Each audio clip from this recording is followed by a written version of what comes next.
اللهم علمنا منه ما جهلنا بكم سقدانوف كني يا مولانا ديبين كينيا قدا ولا لما تانان يعني كودي روحين دمانان يا أبولي وانكو يا جماعة مؤمنا ننيران فتنا نافقد ربيني إيران سديني غرغر سكيتيني السلام عليكم يا أبو الآخرة سينا خليفة تدبچو فانتوري درا أما زيسو متين في دبودرة بودا ديبيني واني لالو جرا يونا بدي لالو دبي كو درارا نفسي كو والالتون جرجرتنا درا كنا فانو بودا ديبي كرارا مالirraa barannee hijira nabiyyiirraa sinii yaadachiisaa tuttuqee mataarraa sababni nabiyyiin deemanii makkarraa muumina baafadhuun micha miidhaa kaafiraarraa bakkarraa qabsahaa qopheeffatan dura gabrummaa didanii godaanan makkarraa wayita walii himnu seenaa rasuularraa mee hofa gaafannuu bakka jirru harraa jamaan nabii rabbii amansiisan dura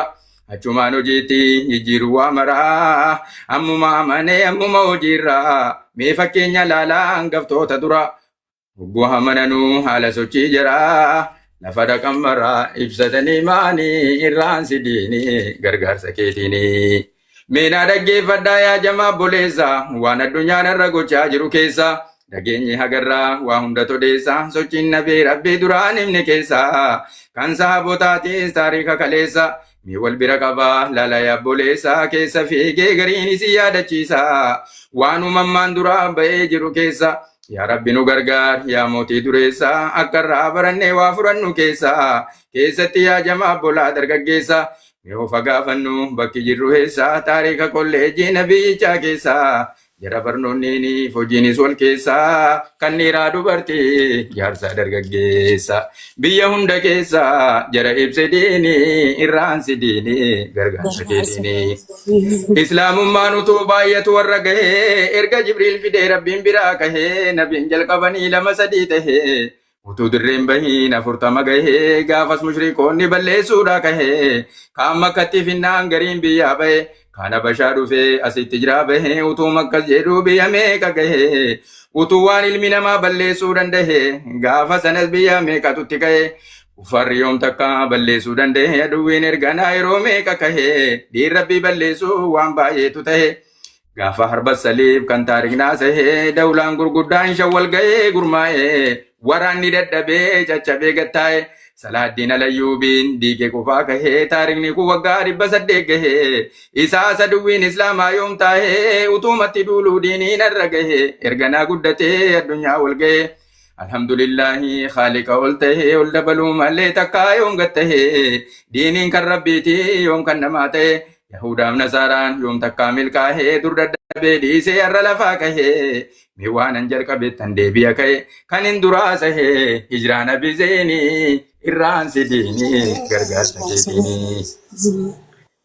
Hinnumu waan ta'eefi waan irraa barannu qabna. Qabsoo islaamummaa irraas waan fudhannee ittiin qabsoo sabaa jabeessinu qabna.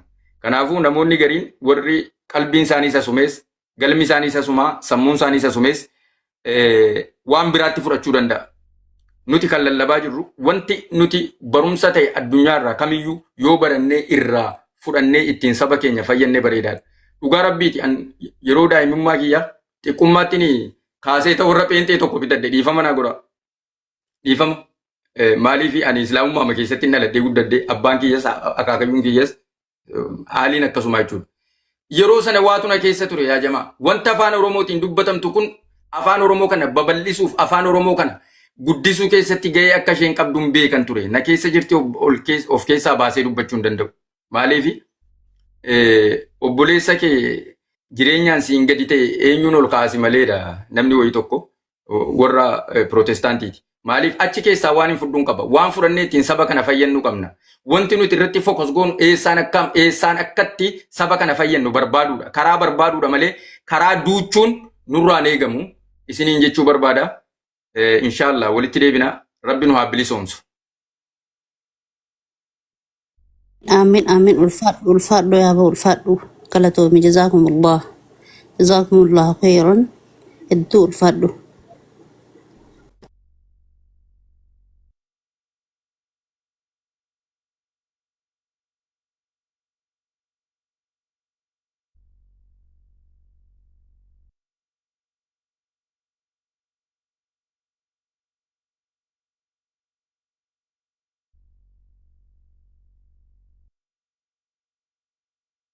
Jolle ni dhageessani.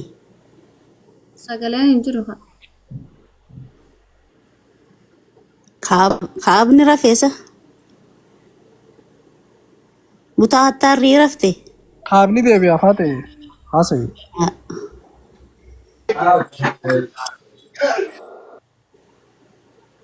Masha Allah yaaboo nuti artistoonni kun waa'ee amantii irrattis beektaa jajjaboodha.